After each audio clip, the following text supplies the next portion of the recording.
Last class में हमने एक सवाल लिखा था, can the preamble be amended? क्या उद्देशिका या प्रस्तावना को हम लोग संशोधन कर सकते हैं? इसमें क्या हम लोग इसमें कोई भी अमेंडमेंट कर सकते हैं? And we would discuss the thing in elaborate. हम थोड़ा सा इसको एलोबरेट तरीके से पढ़ेंगे। देखिए, जो सवाल था, क्या प्रियम्बल को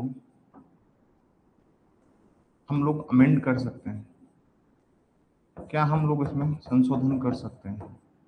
the question is this, can we do amendment in the preamble? क्या हम संशोधन कर सकते हैं हम प्रियम्बल के अंदर?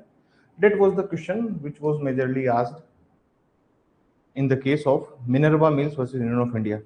केस का नाम लिखिए और समझेंगे इस केस को। Minerva mills versus union of India. ये जो केस है ये 1980 का केस है।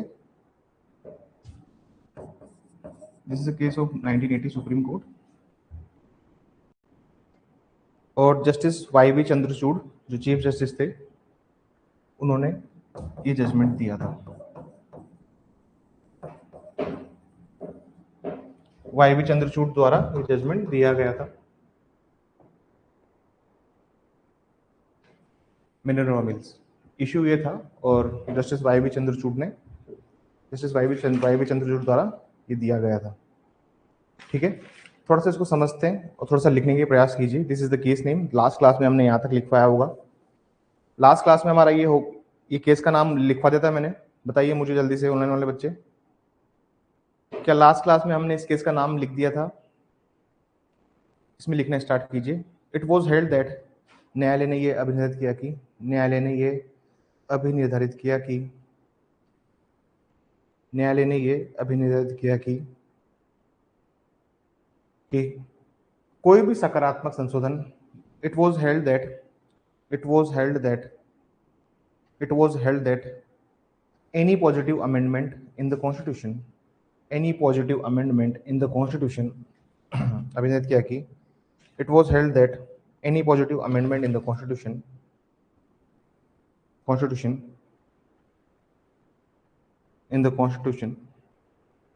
can certainly be made कोई भी सकारात्मक संशोधन संविधान में किया जा सकता है। सकारात्मक संशोधन संविधान में किया जा सकता है। सकारात्मक संशोधन संविधान में किया जा सकता है।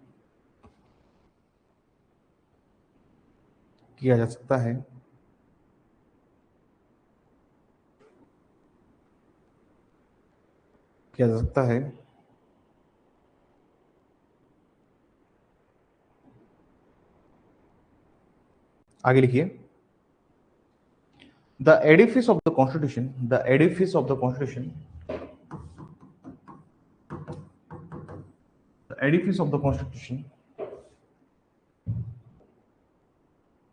has been built upon the concepts of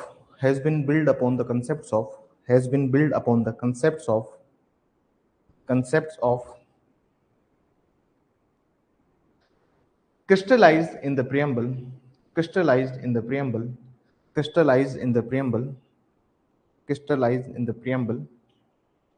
लिखिए। संविधान की संरचना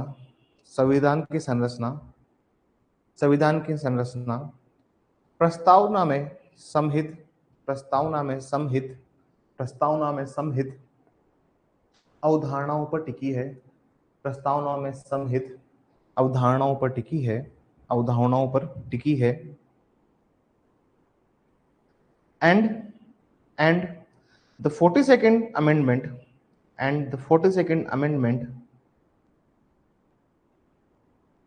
42nd amendment adds vitality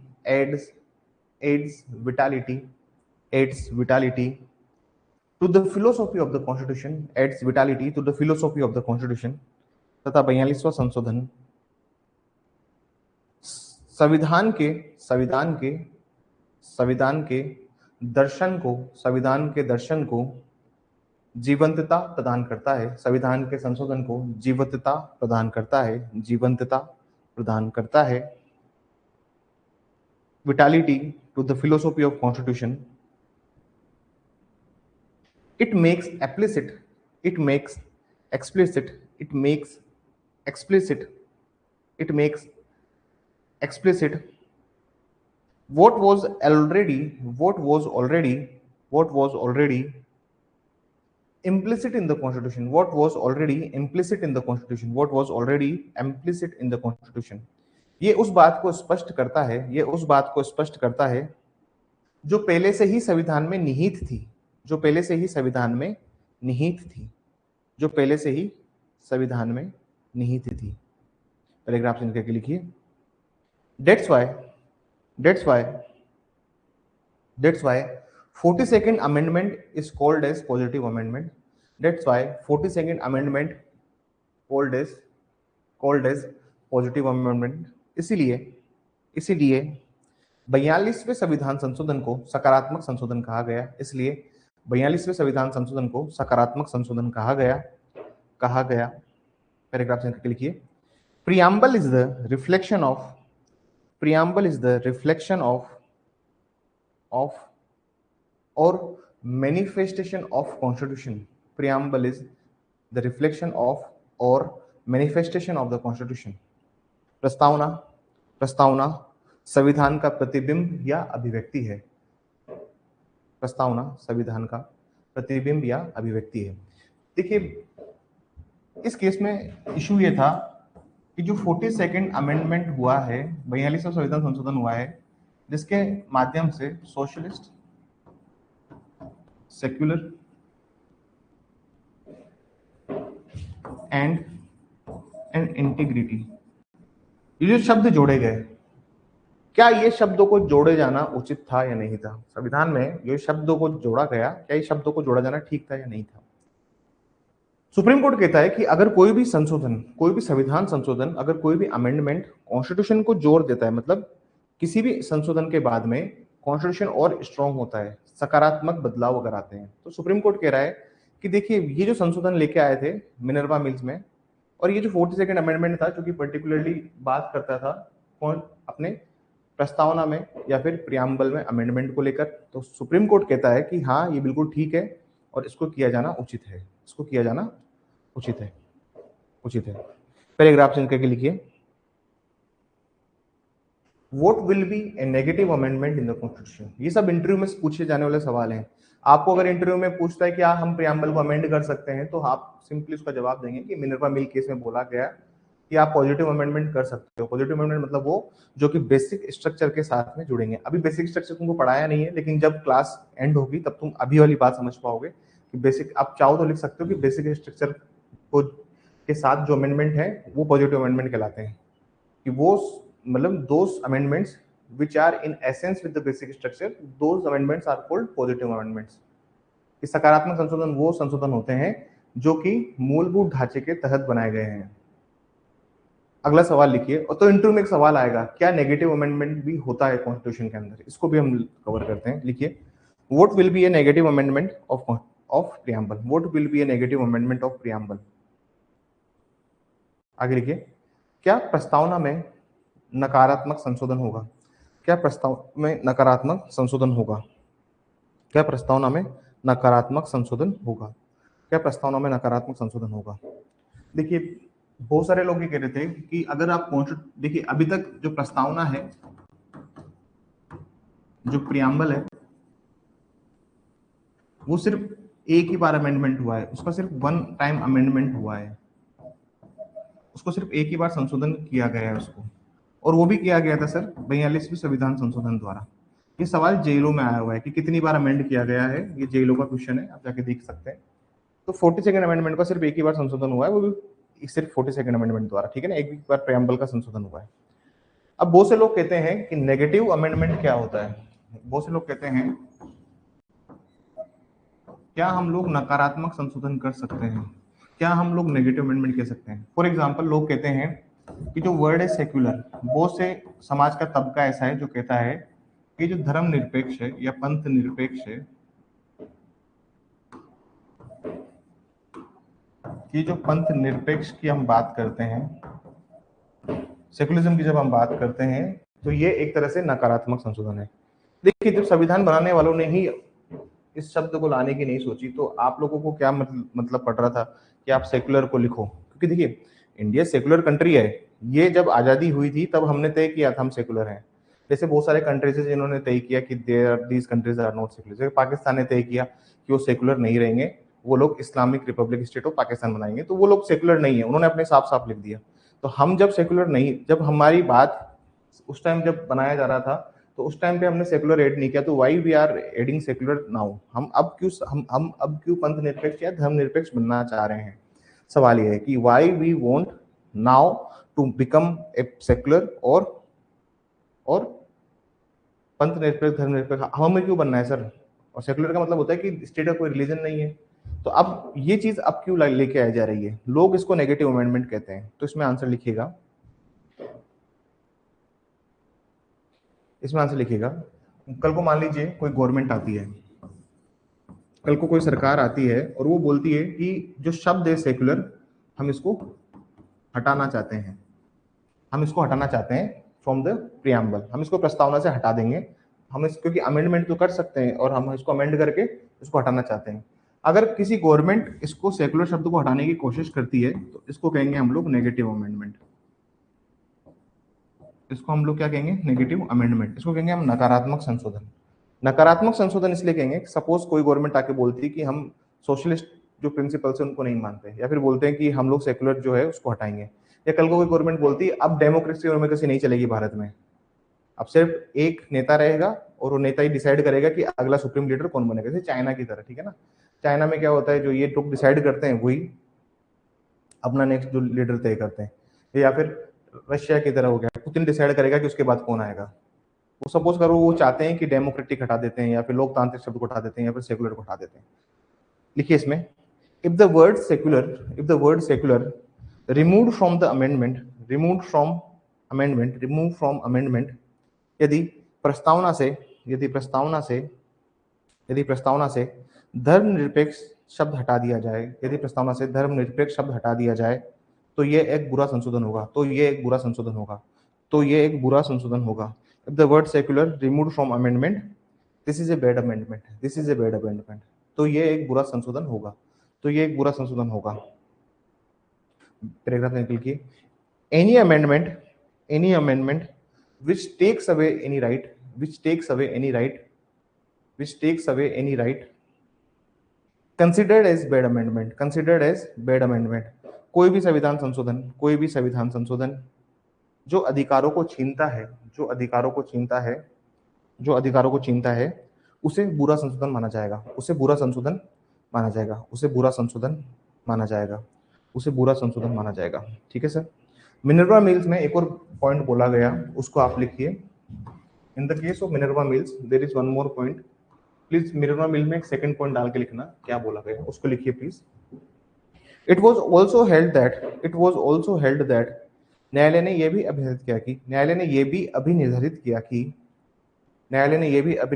कि it was also held that the preamble can be amended, that the preamble can be amended, that the preamble can be amended by the procedure contained in by the procedure contained in by the procedure contained in by the procedure contained in article 368, article 368। यह भी अभिनिर्धारित किया कि प्रस्तावना को अनुच्छेद 368 में निहित, प्रस्तावना को अनुच्छेद 368 में निहित प्रक्रिया द्वारा संशोधित किया जा सकता है, संशोधित किया जा सकता है, संशोधित किया जा सकता है, संशोधित किया जा सकता है, संशोधित किया जा सकता है,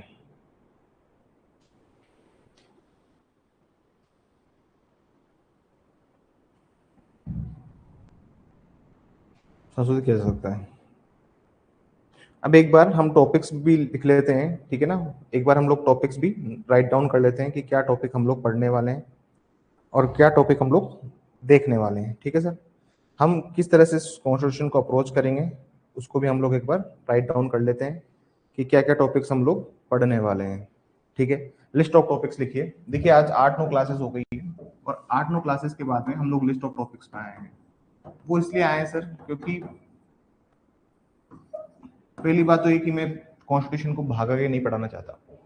दूसरी बात ये कि क्लासेस जो हैं वो इतने लंबे टाइम के लिए नहीं हो रही है, मतलब 1.5 घंटे का लेक्चर होना चाहिए था, पर अराउंड 1 घंटा ही लेक्चर चल रहा है।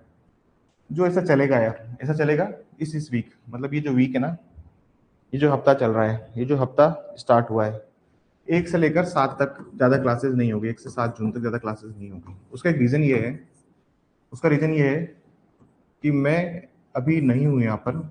उसके बाद फिर मैं 2 सब्जेक्ट्स लेने स्टार्ट कर दूंगा, मतलब 8 जून को, आई बिलीव 8 जून को मंडे है, और मंडे से 2 लेक्चर स्टार्ट हो जाएंगे, और 13 से 12 या 13 से हमारी एपीओ की क्लास में स्टार्ट हो जाएगी।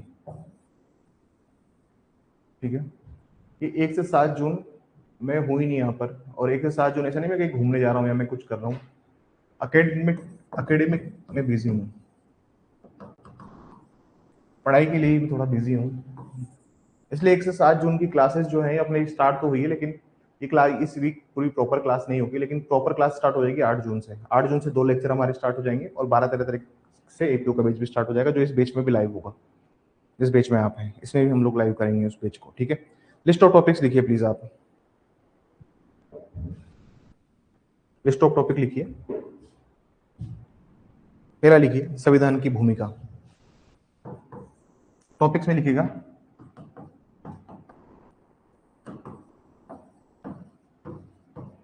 रोल ऑफ कॉन्स्टिट्यूशन, संविधान की भूमिका। दूसरा लिखिएगा meaning of constitution, constitutionality, constitutionality and constitutionalism, constitutionalism.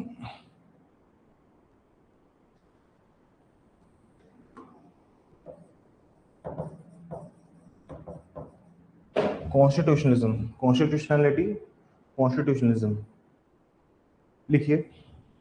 Hindi वाले बच्चे लिखिए संविधान का, ऐसे लिखिए संविधान का अर्थ कोमा संवैधानिकता, संवैधानिकता, संवैधानिकता और संविधानवाद, इन तीनों को मतलब हमें समझना पड़ेगा।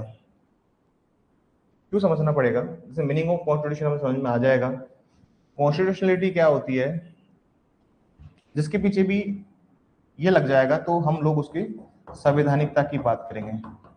जैसे कल को कोई कानून आपको चैलेंज करना है, बीइंग एन एडवोकेट, अगर आपको कल को कोई भी चीज चैलेंज करनी है तो आप उसकी कॉन्स्टिट्यूशनलिटी को चैलेंज करोगे। You are challenging the constitutionality, आप उसकी संवैधानिकता पर आओगे। जैसे कोई भी कानून बना दिया, जैसे किसान प्रोटेस्ट के लिए बना दिया, फिर आप CA/NRC बना दिया, तो आप कोर्ट में जाके उसकी संवैधानिकता को चैलेंज करोगे। संवैधानिकता में क्या चैलेंज करोगे, हम इस टॉपिक में डिस्कस करेंगे।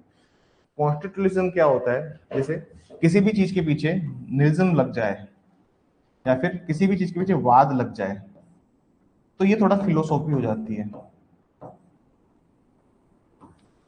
जैसे बोलता हूं दर्शनवाद फिलोसॉफी, उसको हम डिस्कस करेंगे। थर्ड टॉपिक लिखिएगा please,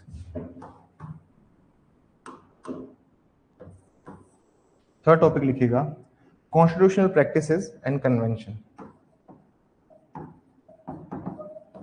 constitutional practices and convention. ये सब ऐसे के लिए टॉपिक्स है सर आपके, आप इन सबको समाहित करके एक संविधान के ऊपर अगर ऐसे आया है वहां लिख दोगे तो आई एम श्योर कि आपको सबसे अच्छे नंबर मिलेंगे। लिखिए संवैधानिक प्रथाएं, संवैधानिक प्रथाएं, परंपराएं, संवैधानिक प्रथाएं, परंपराएं, संवैधानिक प्रथाएं, परंपराएं एंड कंसेप्ट ऑफ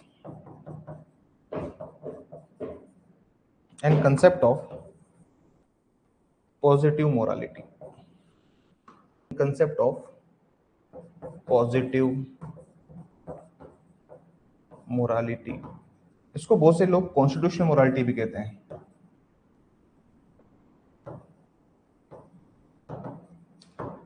हिंदी में लिखेगा संवैधानिक प्रथाएं और परंपराएं तथा सकारात्मक सकारात्मक नैतिकता की अवधारणाएं, सकारात्मक नैतिकता की अवधारणाएं। अभी होता क्या चीज है, थोड़ा सा मैं आपको एक आइडिया दे देता हूँ। देखिए, हर चीज ना संविधान में नहीं लिखी हुई है। ये जो प्रथाएं है ना, संवैधानिक प्रथाएं, हर चीज लिखी हुई नहीं है, मतलब हर चीज लिख कर नहीं दी है संविधान ने। कुछ कुछ चीजें आपको भी अपने हिसाब से और कॉन्स्टिट्यूशनल दायरे में रहकर करनी पड़ेगी। हम यहाँ पे पढ़ेंगे B R Kapoor case. There are very wonderful topics. Constitutional morality convention भी मैं आपको बताऊंगा। पॉजिटिव मोरालिटी क्या होती है, कॉन्स्टिट्यूशनल मोरालिटी क्या होती है, सकारात्मक नैतिकता है, संवैधानिक नैतिकता क्या होती है। जैसे मान लीजिए, एग्जाम्पल देता हूं मैं आपको, जैसे सबरीमाला जजमेंट था, इंडियन यंग लॉयर, उसका नाम है इंडियन यंग लॉयर एसोसिएशन, ठीक है ना। सबरीमाला जजमेंट है। सबरीमाला जो जजमेंट है, सुनिएगा बात, सबरीमाला का जो जजमेंट है, सबरीमाला जजमेंट के अंदर, in the judgment of Sabarimala, Sabarimala case के अंदर होता क्या चीज है, सबको पता है, सबको पता है एक बात। और वो बात क्या है कि देखिए, आप अपने जो रिलीजियस इंस्टीट्यूशंस हैं, आपके जो धार्मिक धार्मिक केंद्र है, धार्मिक संस्थाएं हैं, उनमें आप अपना खुद का नियम लगाते हो। क्योंकि अगर आप, मैं आपको पढ़ाऊंगा 27, 28, 29 पढ़ाऊंगा, तो उसमें लिखा हुआ है कि ये जो मैनेज होगी, ये खुद जो ट्रस्ट जो भी आप बना रहे हो, जैसे मान लीजिए कोई धार्मिक संस्था बनाई, उसको मैनेज करने का, उसका प्रबंधन का कार्य मेरा ही होगा। किसको आना है नहीं आना है, किसको आने दूंगा नहीं आने दूंगा, ये मुझे पता है। लेकिन कॉन्स्टिट्यूशनल मोरालिटी के चक्कर में हमको महिलाओं को अलाउ करना पड़ा, क्योंकि वो आर्टिकल 14 का वॉल्यूशन हो रहा था। अभी इसी मुद्दे पर बहस चल रही है सुप्रीम कोर्ट में सबरीमाला जजमेंट को लेकर कि there are a lot of temples, तुमको यही मंदिर क्यों चाहिए, why you want this temple. हम इसको भी डिस्कस करेंगे, ठीक है ना सर। हम इसको डीप में डिस्कस करेंगे कि यार ये सब चीजें होती क्या है, और संविधान में इन सब चीजों का क्या महत्व है। तुमको लग रहा होगा सर आर्टिकल 1 से पढ़ाना शुरू करो ना, कहाँ ये सब पढ़ाने का है, लेकिन नहीं सर, मैं संविधान को अलग तरीके से पढ़ाता हूँ, और वो पढ़ने का तरीका जब आप समझ जाओगे, तब आपको संविधान में और ऐसे में कोई दिक्कत नहीं आएगी। तो ठीक है ना sir. Coming to the fourth point, 14 topic लिखिएगा please, rules of interpretation of constitution.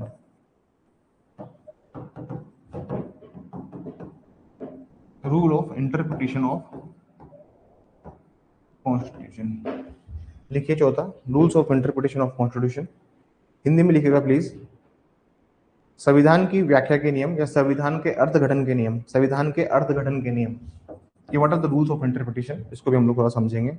आगे लिखिए, आगे लिखिए, 5 टॉपिक लिखिए प्लीज, थोड़ा जल्दी जल्दी। Amendment and concept of basic structure, amendment and concept of basic structure, amendment and concept of basic structure लिखिए। संविधान और बुनियादी ढांचे की अवधारणाएं, संविधान और बुनियादी ढांचे की अवधारणाएं, संविधान और बुनियादी ढांचे की अवधारणाएं। अगला लिखिए प्लीज, नेक्स्ट पॉइंट लिखिए, पॉइंट नंबर 6 होगा, the relation between fundamental right DPSP, the relation between fundamental right DPSP and fundamental duty, the relation between fundamental right DPSP and fundamental duties, मौलिक अधिकार कोमा नीति निदेशक तत्व, मौलिक अधिकार कोमा मौलिक अधिकार कोमा नीति निदेशक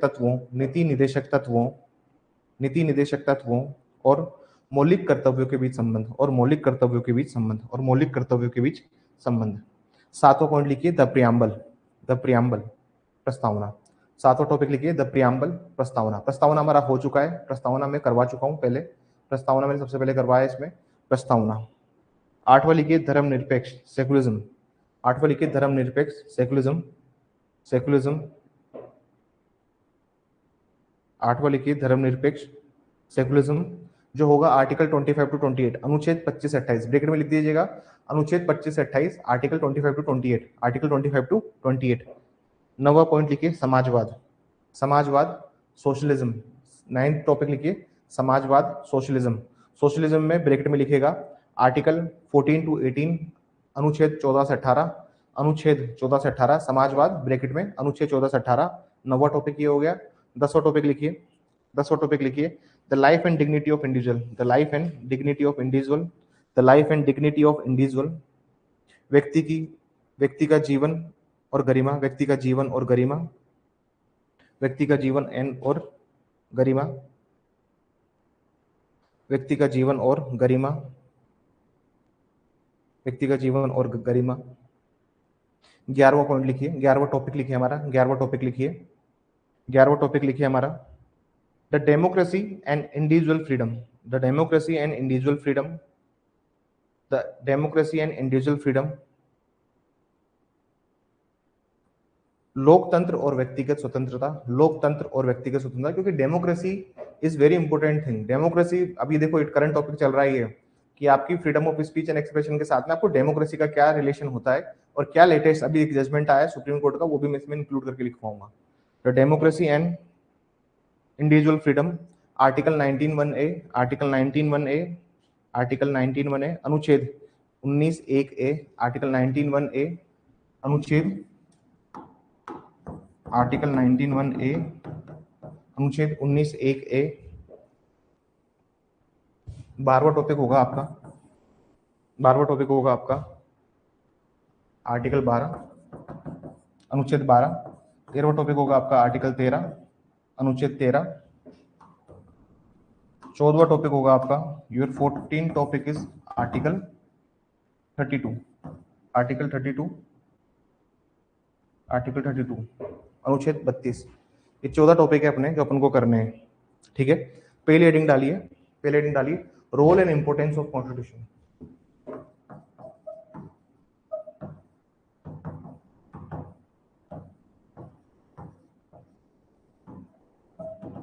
role and importance of constitution, heading डालीजिए रोल और इंपोर्टेंस ऑफ कॉन्स्टिट्यूशन। संविधान की भूमिका और महत्व, संविधान की भूमिका और महत्व, संविधान की भूमिका और महत्व, संविधान की भूमिका और महत्व, संविधान की भूमिका और महत्व।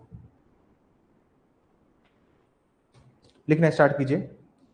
Constitution is a sovereign document, constitution is a sovereign document. संविधान एक संप्रभु दस्तावेज है, संविधान एक संप्रभु दस्तावेज है, संविधान एक संप्रभु दस्तावेज है। Constitution is a sovereign document, sovereign document, constitution is a sovereign document. संविधान एक संप्रभु दस्तावेज है।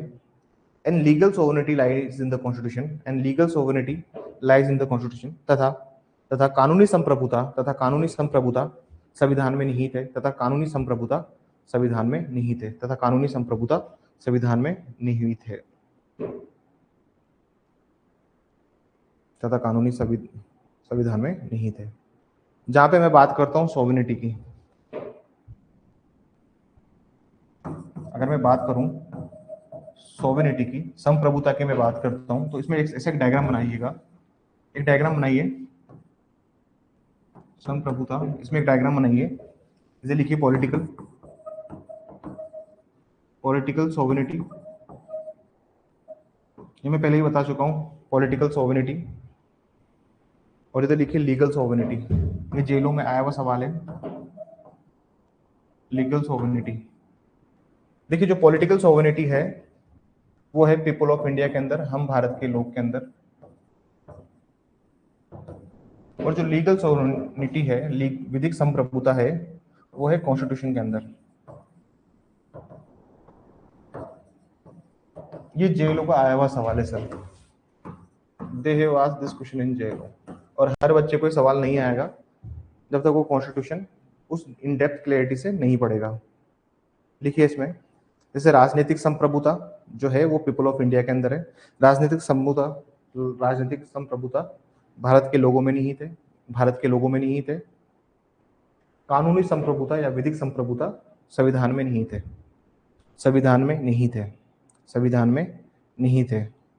तो मतलब कहने का मतलब क्या हुआ कि जो भारत का संविधान है, जो इंडियन कॉन्स्टिट्यूशन है, कॉन्स्टिट्यूशन ऑफ इंडिया है, ये भारत के लोगों से भी ऊंचा है सर, इसका सम्मान भारत के लोगों से भी ऊंचा है, क्योंकि ये इसमें निहित करता है। तुम समझो कि पीपल ऑफ इंडिया से भी जो चीज सुप्रीम है इंडिया में वो है तो constitution of India. Constitution of India सबसे ज्यादा सुप्रीम है, constitution of India is much more than supreme than the people of India.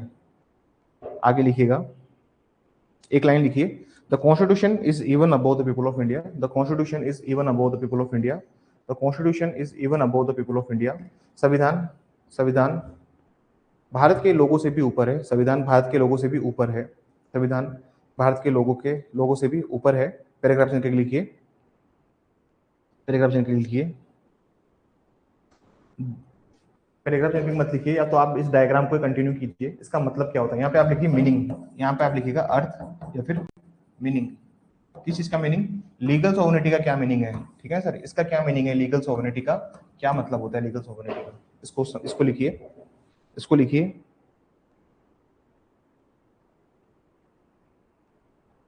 In eye of law, in eye of law, what the people will be, what the people will be, what the people will be, what the people will be,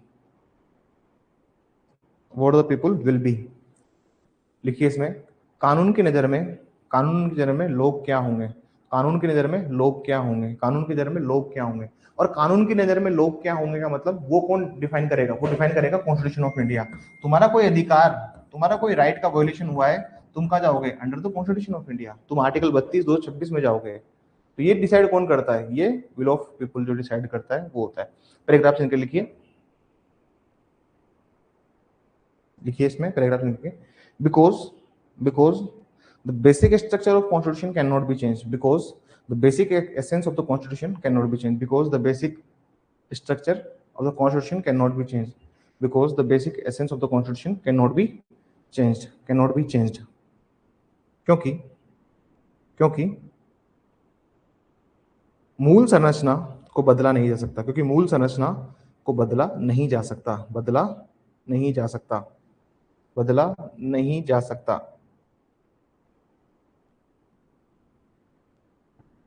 बदला नहीं जा सकता।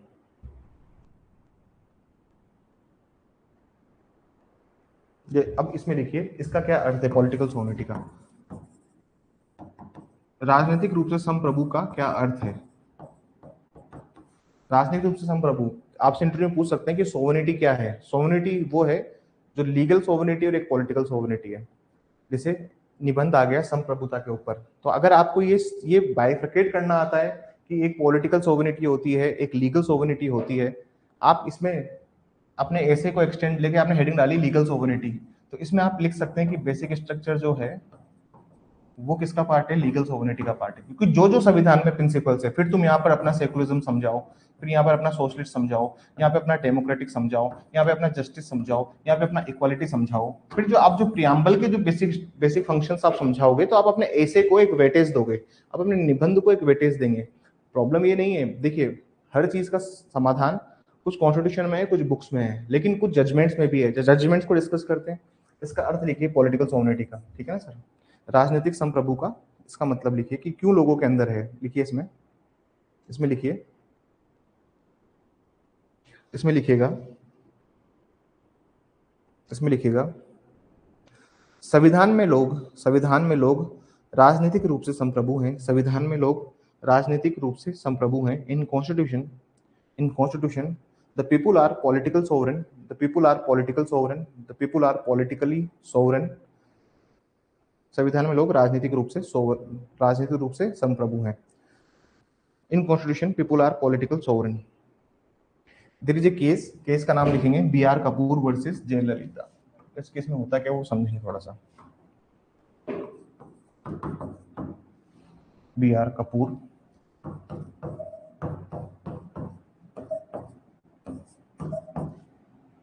Versus, B R Kapoor state of Tamil Nadu है, जयललिता नहीं है, state of Tamil Nadu in others.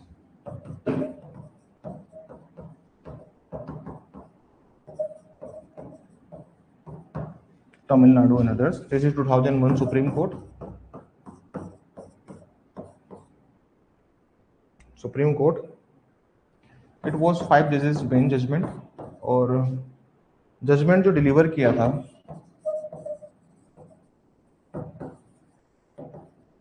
Judgement delivered by SP Bharucha justice, SP Bharucha justice, judgment delivered by SP Bharucha justice. Case का नाम लिखिए बी आर कपूर से स्टेट ऑफ तमिलनाडु। थोड़ा समझते हैं इस केस में होता क्या चीज है।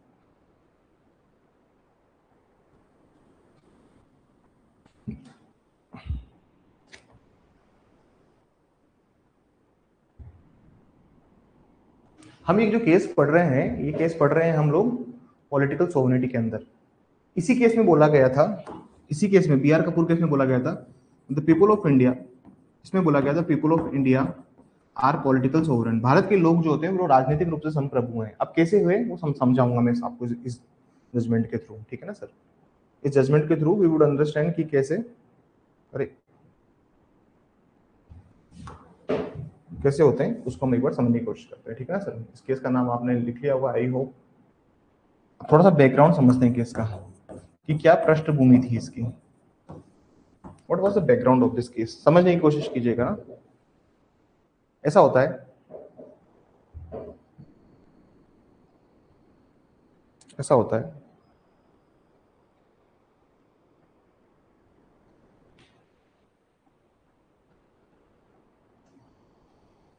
आज पता नहीं क्यों मेरी रिस्ट बहुत दर्द कर रही है, रिस्ट जो है, आज मैंने घड़ी भी इसलिए नहीं पहनी क्योंकि रिस्ट में इतना दर्द है। मैंने सुना बहुत आंधी तूफान आया राजस्थान में, कैसा रहा आंधी तूफान का आलम। देखो ये जो बी आर कपूर केस है, इसको एक और नाम से जानते हैं हम लोग, जयललिता केस। अगर आपसे कोई पूछे what is Jayalalithaa case, the B this is Jayalalithaa case.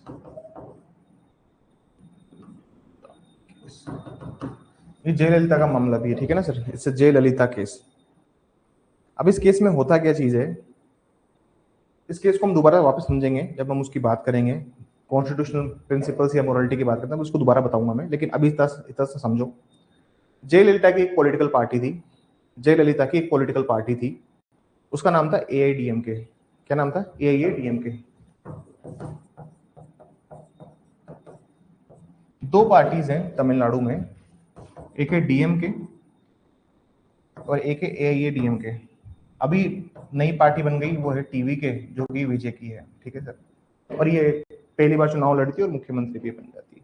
दो पार्टी, एआईडीएमके और DMK. This is the party belongs to Jayalalithaa, ये जयललिता से बिलोंग करती है पार्टी, ठीक है। पार्टी क्या है, चुनाव में पावर पार्टी चुनाव लड़ती है अपना, पार्टी क्या अपना इलेक्शन फाइट करती है, एआईडीएम के चुनाव लड़ती है। और ये अपने मैनिफेस्टो में, मैनिफेस्टो का हम लोग हिंदी में बोले तो घोषणा पत्रक,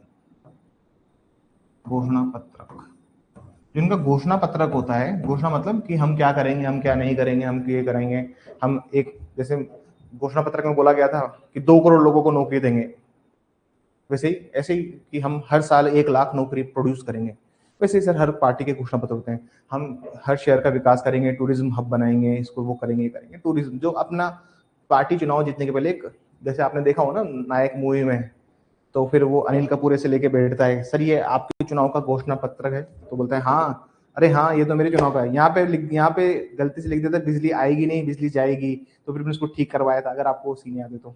वैसे सर घोषणा पत्रक होता है। तो घोषणा पत्र में हुआ ऐसा कि जब एआईडीएमके ने चुनाव लड़ा, जयललिता की पार्टी ने चुनाव लड़ा, तो उन्होंने लिखा कि when they will come in power, अगर हम चुनाव जीतते हैं, और नेक्स्ट सीएम विल बी, हमारी जो अगली मुख्यमंत्री होंगी, हमारी जो नेक्स्ट सीएम होंगी वो होंगी जयललिता, हमारी अगली मुख्यमंत्री होगी जयललिता। मतलब दे हैव ऑलरेडी डिसाइडेड कि हमारा, इन्होंने अपने मैनिफेस्टो में लिखा कि Jayalalithaa would be the CM. लेकिन इलेक्शन के पहले क्या होता है, इलेक्शन के पहले क्या होता है कि जयललिता को कन्विक्ट कर दिया जाता है by the trial court on corruption, Jayalalithaa को कन्विक्शन हो जाता है। जयललिता का क्या सर होता है, इसके पहले कन्विक्शन हो जाता है, इनको जेल हो जाती है, और ये जो जेल होती है ये सेशंस कोर्ट इसका ट्रायल करता है under the prevention of corruption act. Sessions court में ट्रायल करके बिफोर द इलेक्शन इनको कन्विक्ट कर दिया जाता है, इनको दोष सिद्धि हो जाती है कि हाँ भाई इन्होंने करप्शन किया है, करप्शन केस में इनको जेल हो जाती है। अब क्या होता है सर, प्रॉब्लम क्या है कि देयर इज एक्ट, एक एक्ट है, एक अधिनियम है, उसका नाम है रिप्रेजेंटेशन एक्ट। वो ये एक्ट ऐसा कहता है कि जो भी व्यक्ति कन्विक्ट है, जो भी व्यक्ति दोष सिद्ध है, वो आदमी चुनाव नहीं लड़ सकता। जो भी व्यक्ति कन्विक्टेड है वो चुनाव नहीं लड़ सकता। और अब इसमें कन्विक्शन हो चुका था, और रिप्रेजेंटेशन एक्ट कहता है कि जो कन्विक्शन है वो चुनाव नहीं लड़ सकता और कोई भी पद पर नहीं बैठ सकता।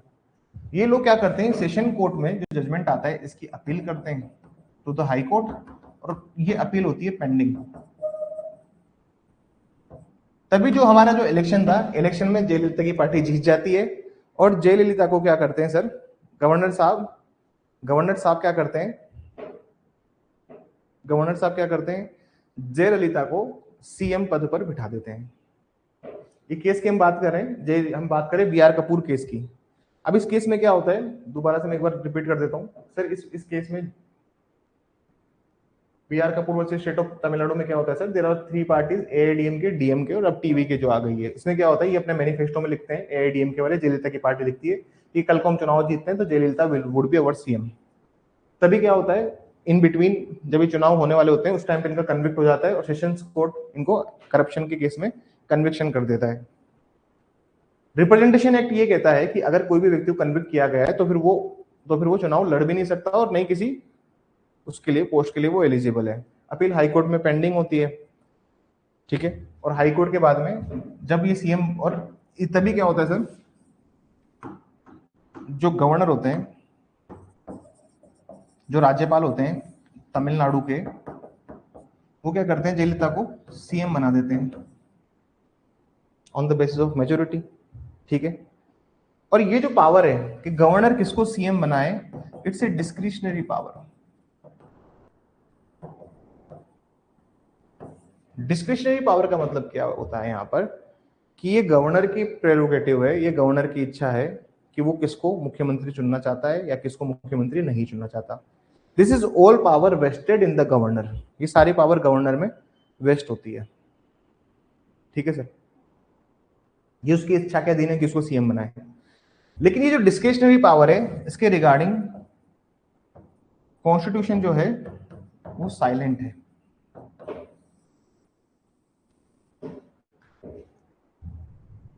The constitution is silent upon the discretionary power कि किसको मुख्यमंत्री बनाना है या किसको मुख्यमंत्री नहीं बनाना।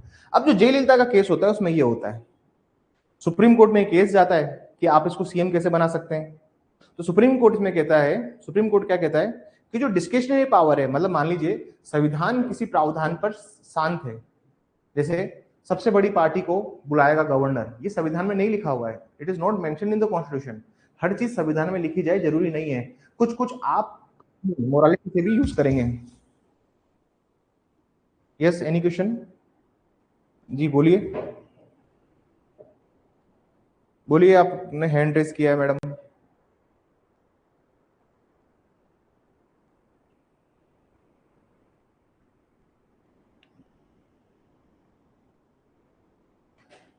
तो हर चीज संविधान की लिखी भी नहीं है, मतलब अगर आप देखो तो हर चीज लिखी नहीं है कॉन्स्टिट्यूशन में। कॉन्स्टिट्यूशन में भी कुछ निहित शक्तियां हैं, उसका उपयोग आपको करना होता है। अब ये जो शक्तियां हैं, इसका उपयोग आर्बिट्ररी नहीं कर सकते, मन माने पूर्ण तरीके से नहीं किया जा सकता।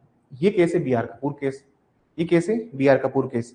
इस बी आर कपूर केस को मैं आपको तब पढ़ाऊंगा जब हम बात करेंगे कॉन्स्टिट्यूशनलिटी मोरालिटी की, संवैधानिक नैतिकता की। इसको बोला है संवैधानिक नैतिकता, कि हर चीज संविधान में नहीं लिखी है, लेकिन संविधान की जो शक्तियां हैं उनका उपयोग आपको समझदारी पूर्ण तरीके से करना है। आप आर्बिट्रेरी उसकी पावर को यूज नहीं कर सकते, you can not use such power arbitrary. तो सुप्रीम कोर्ट कहता है कि आप हमेशा संविधान की शक्तियों का प्रयोग, अगर आप किसी संवैधानिक पद पर हैं और उसके बारे में कोई प्रावधान नहीं लिखा हुआ है, तो आप उसका प्रयोग कॉन्स्टिट्यूशनल एसेंस में करेंगे, संविधान का जो सार है उसको प्रोटेक्ट करने के लिए करेंगे। क्योंकि देखिए, रिप्रेजेंटेशन एक्ट जो है वो कॉन्स्टिट्यूशन के पे ही तो आधारित है, कॉन्स्टिट्यूशन प्रिंसिपल्स पे तो बेस्ड है कि इक्वालिटी की बात करते हो। एक कन्विक्ट आदमी हमारे को रूल थोड़ी करेगा यार। आप बताइए, क्या एक दोष सिद्ध व्यक्ति को आप अपना सीएम पीएम चुन लेंगे क्या? नहीं चुन सकते सर। और इसमें दो जो पनिशमेंट है, अगर आप 2 साल तक से 2 साल या 2 साल ज्यादा के लिए कन्विक्ट अगर हो गए हो तो आपको पद भी छोड़ना पड़ेगा, हैंड टू हैंड रिजाइन करना पड़ेगा उस पद से। इन the case of Rahul Gandhi जो अभी हुआ इनके ऊपर डिफेमेशन का, आज के 2-3 साल पहले, उस केस में हुआ क्या था? उस केस में ये तो हुआ कि राहुल गांधी की जो जो मेंबरशिप थी वो चली गई थी। जब मैटर सुप्रीम कोर्ट पहुंचा, सुप्रीम कोर्ट ने उस पर सस्पेंशन ऑफ सेंटेंस कर दिया, उसको सस्पेंड कर दिया सेंटेंस को। तो you have to understand those peculiarities also, कि आपको ये पॉइंट भी समझने पड़ेंगे। जब हम रिप्रेजेंटेशन एक्ट की बात करते हैं या फिर हम बाकी लॉज की बात करते हैं, तो वो we must understood those points also, कि हमें ये भी समझना होगा। बात समझ में आई? अभी मैं लिखवाता हूं जयललिता के ऊपर, जयललिता के ऊपर मैं बी आर कपूर के, इसको मैं फिर से लिखवाऊंगा, लेकिन अभी हम लोग जिस बारे में बात कर रहे हैं उसमें लिखना स्टार्ट कीजिए, उसमें लिखना स्टार्ट कीजिए। द कोर्ट हेल्ड दैट, ये पूरे फैक्ट्स जो है ना एआईडीएम के डीएम के, ये मैं पूरा फैक्ट आपको जब हम इसको इस केस को संवैधानिक नैतिकता में पढ़ेंगे, यही बात, ये कॉन्स्टिट्यूशन मोरालिटी का जो पॉइंट है ना, यही पॉइंट जेल उसमें अपने Indian young lawyer association Sabarimala judgement में honourable justice, honourable chief justice DY Chandrachud भी इसी पॉइंट को बोलते हैं कि कॉन्स्टिट्यूशन मोरालिटी की हम बात कर रहे हैं। भाई संविधान नहीं बोलता है हमें इस चीज के बारे में, लेकिन संवैधानिक नैतिकता तो है हमें। अगर मान लीजिए महिलाओं का प्रवेश वर्जित है किसी मंदिर के अंदर, लेकिन जो लॉर्ड अयप्पा है वो तो डिसाइपल है। बहुत मजा आएगा आपको अगर ये क्लासेस आप सुन रहे हो और समझ रहे हो तो ये समझाना चाह रहा हूं मैं आपको कि संविधान को संविधान की नजर से मत पढ़िए। ये सिर्फ ऐसा नहीं है कि आर्टिकल 1 2 3 4 5 6 7 में लाइन से लिखवा दूंगा, आपको पता भी नहीं लगेगा।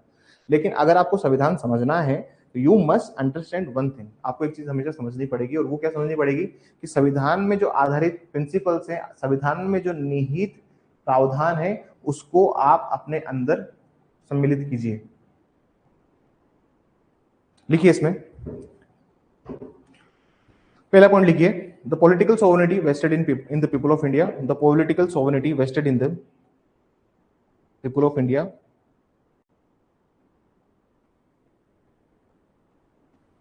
the political sovereignty vested in the people of India, but legal sovereignty vested in the Constitution of India, but legal sovereignty vested in the Constitution of India, but legal sovereignty vested in the Constitution of India।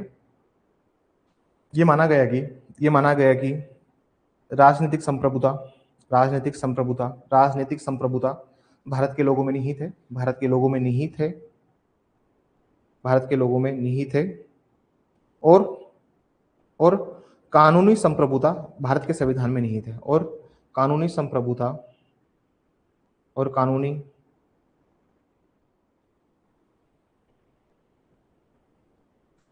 संप्रभुता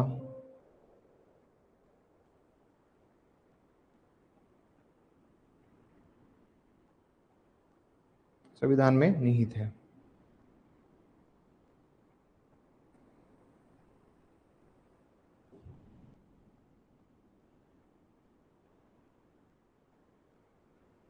आगे लिखिए, आगे लिखिए, but the legal sovereignty is vested in the constitution of India.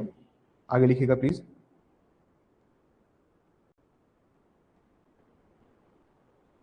And people cannot raise above the constitution, and people cannot raise above the constitution, and people cannot raise above the constitution, and people cannot raise above the constitution, above the constitution। तथा भारत के लोग संविधान से सर्वोच्च नहीं हो सकते, तथा भारत के लोग संविधान से सर्वोच्च नहीं हो सकते, तथा भारत के लोग संविधान से सर्वोच्च नहीं हो सकते। कहने का मतलब क्या होता है सर, ये समझिए कि हमारा कॉन्स्टिट्यूशन 3 अंगों में है, जुडिशरी, एग्जीक्यूटिव एंड लेजिस्लेटिव, कार्यपालिका, व्यवस्थापिका और न्यायपालिका। ये तीनों भी अगर मिल जाए ना सर, तो भी ये कॉन्स्टिट्यूशन से ऊपर नहीं हो सकते। कॉन्स्टिट्यूशन हमेशा सुप्रीम रहेगा, संविधान हमेशा सर्वोच्च रहेगा। जैसे जुडिशरी कोई कानून बनाता है, या जुडिशरी मनमाने तरीके से अपने जजेस को रिक्रूट करता है, जजेस को लेके आता है, तो वो भी कॉन्स्टिट्यूशन में जो लिखा हुआ है उसी के तहत आप हाई कोर्ट और सुप्रीम कोर्ट के जजेस लेके आओगे। बस में नहीं, एग्जीक्यूटिव में अगर लेके आने अफसर तो आईएएस भी आएंगे, तो वो भी यूपीएससी के तहत ही आएंगे सर। ऐसा नहीं कि पॉलिटिकल अपॉइंटमेंट्स आप कर रहे हो। अगर एमएलए और एमपी को लेके आ रहे हो तो वो भी आप एक चुनाव की जो पद्धति दी हुई है, इलेक्शन के जो प्रोसीजर दिया हुआ है उसी से लेके आ रहे हो, क्योंकि सुप्रीम कॉन्स्टिट्यूशन जो है वो सुप्रीम है हर सिनारियो में। कोई भी सेक्शन ऑफ सोसाइटी की जो 3 अंग है ना, समाज के जो 3 अंग, ये अंग है, और तरह के संविधान के जो अंग है ये भी से सर्वोच्च नहीं है। पैराग्राफ चेंज करके लिखिएगा। अब जो लिखवा रहा हूं मैं आपको, ये जो मैं आपको लिखवा रहा हूँ ये आपको ऐसे में लिख के आना है, ठीक है ना। जो समझदार बच्चे हैं वो हिंदी भी लिख रहे होंगे और इंग्लिश भी लिख रहे होंगे। वो क्यों लिख रहे होंगे, उसका एक रीजन ये है कि हिंदी में भी ऐसे आता है और ऐसे में भी सब कुछ लिखना पड़ता है आपको। लिखिए, लिखना स्टार्ट कीजिए, लिखना स्टार्ट कीजिए इसमें। The constitution of India, the constitution of India is the supreme, is the supreme, is the supreme comma sovereign, sovereign legal document, supreme comma sovereign legal document, Bharat का संविधान, भारत का संविधान, थोड़ा तेज लिखेगा, भारत का संविधान सर्वोच्च कोमा संप्रभु कानूनी दस्तावेज है, सर्वोच्च कोमा संप्रभु कानूनी दस्तावेज है। Constitution of India supreme comma sovereign legal document and it lays down fundamental principles, and it lays down fundamental principle, and it lays down fundamental principle. और ये भारतीय समाज के लिए, और ये भारतीय समाज के लिए, और ये भारतीय समाज के लिए शासन के नियमों के साथ साथ, शासन के नियमों के साथ साथ, शासन के नियमों के साथ साथ मौलिक सिद्धांतों को भी निर्धारित करता है। शासन के नियमों के साथ साथ मौलिक सिद्धांतों को भी निर्धारित करता है। lays down fundamental principle as well as rule of governance, rule of governance for the Indian society, rule of governance for the Indian society, rule of governance for the Indian society, मौलिक सिद्धांतों को भी निर्धारित करता है। पूर्ण विराम, full stop, as a rule of governance for the Indian society, full stop. It also lays down, it also lays down the goals and aspiration, it also lays down the goals and aspiration for the society, it also lays down the goals and aspiration for the society, तथा ये तथा ये तथा ये समाज के लक्ष्यों और आकांक्षाओं को भी बताता है, तथा ये समाज के लक्ष्यों और आकांक्षाओं को भी बताता है, तथा ये समाज के लक्ष्यों और आकांक्षाओं को भी बताता है। It also lays down the goals and aspiration for the society, society, full stop. Constitution tells philosophy, philosophy, constitution tells philosophy comma ideas, ideas comma principles, principles,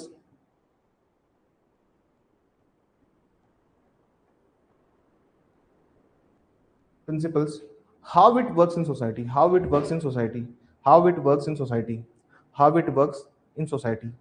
संविधान, संविधान दर्शन, संविधान दर्शन कोमा विचारों, संविधान दर्शन कोमा विचारों, विचारों, और उन सिद्धांतों को बताता है, और उन सिद्धांतों को बताता है कि समाज कैसे काम करता है, सिद्धांतों को बताता है कि समाज कैसे काम करता है, समाज कैसे काम करता है। पैराग्राफ चेंज करके लिखिए। It lays down various principles, it lays down various principles, it lays down various principle. ये विभिन्न सिद्धांतों को निर्धारित करता है, ये विभिन्न सिद्धांतों को निर्धारित करता है, ये विभिन्न सिद्धांतों को निर्धारित करता है।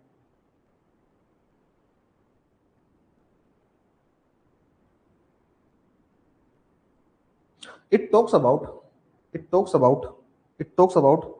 core goals, it talks about core goals, comma DPSP, comma DPSP, comma fundamental right, comma fundamental right, comma fundamental duties, comma fundamental duties, comma fundamental duties,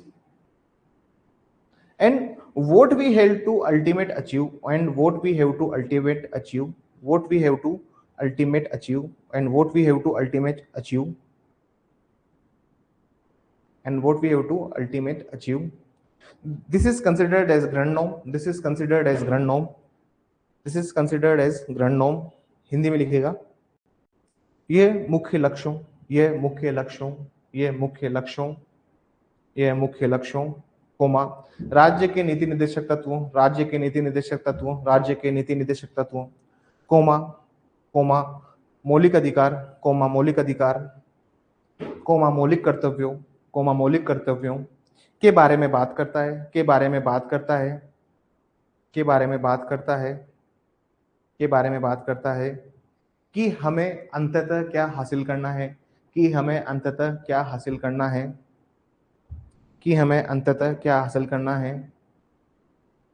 This is also known as Grund norm. This is also known as Grund norm. This is also known as Grund norm. Grund norm. This is also known as Grund norm. It is given by Kelsen. It is given by Kelsen. इसे केल्सन द्वारा प्रतिपादित किया गया. इसे केल्सन द्वारा प्रतिपादित किया गया. इसे केल्सन द्वारा प्रतिपादित किया गया. इसे केल्सन द्वारा प्रतिपादित किया गया. एक हेडिंग डालिए, what is Grand norm. Please एक हेडिंग डालेंगे, what is Grand norm. Please एक हेडिंग डालेंगे, व्हाट इज ग्रंड नॉर्म.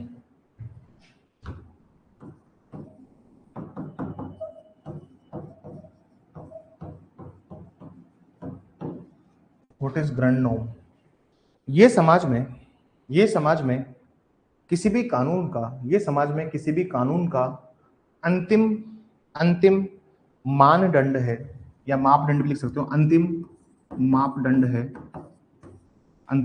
है.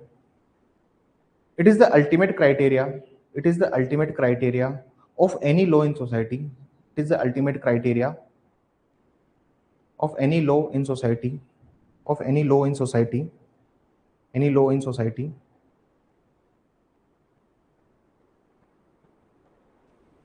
According to Kelsen, nothing can go beyond Grund norm. आपने हेनरी केल्सन को पढ़ा होगा अपने ज्यूरिस्प्रूडेंस की क्लासेस में, लेकिन आज आपको मतलब समझ में आया होगा कि एक अल्टीमेट चीज ऐसी है, जैसे कॉन्स्टिट्यूशन में कितने भी प्रिंसिपल्स देख लो आप. कॉन्स्टिट्यूशन के अंदर मैं बात करता हूं तो आप जस्टिस, इक्वालिटी, लिबर्टी, फ्रेटर्निटी, जितने भी सिद्धांत हैं, नॉन आर्बिट्रेरीनेस, जितने भी प्रिंसिपल्स हैं, संविधान के जितने भी प्रिंसिपल्स हैं, है ना, जितने भी सिद्धांत है संविधान के साथ, ये सब हेनरी केल्सन बोलता है कि संविधान का जो मुख्य उद्देश्य है, संविधान का जो मतलब जो constitution is the Grand norm है, मतलब कहने का मतलब ये है कि हमारा जो अल्टीमेट क्राइटेरिया है वो ये है कि अगर हम लॉ बना रहे हैं, उसका मेन उद्देश्य होना चाहिए जस्टिस प्रोवाइड करना, इक्वालिटी देना, लोगों को एक लिबर्टी देना, लोगों में एक बंधुता की भावनाएं ये देना, ऐसा कानून बनाना जो कि मनमाने पूर्ण ढंग से ना कार्य करे. तो जितना भी कानून है वो सब ये है. और जब आप इन सबको अचीव कर लोगे तो आप ग्रंड नॉर्म पे पहुंच जाओगे. मतलब एक कानून में एक ऐसी स्थिति जहां पर हर कानून पहुंचना चाहता है जो कि उसके गोल्स को फुलफिल करे, संवैधानिक जो मूल्य है, संवैधानिक जो अवधारणा है, उनको पूर्ण करें. This is the ultimate purpose of creating law. इसमें लिखिए प्लीज, थोड़ा सा और लिखिएगा. According to Henry Kelsen, nothing can go beyond grund norm.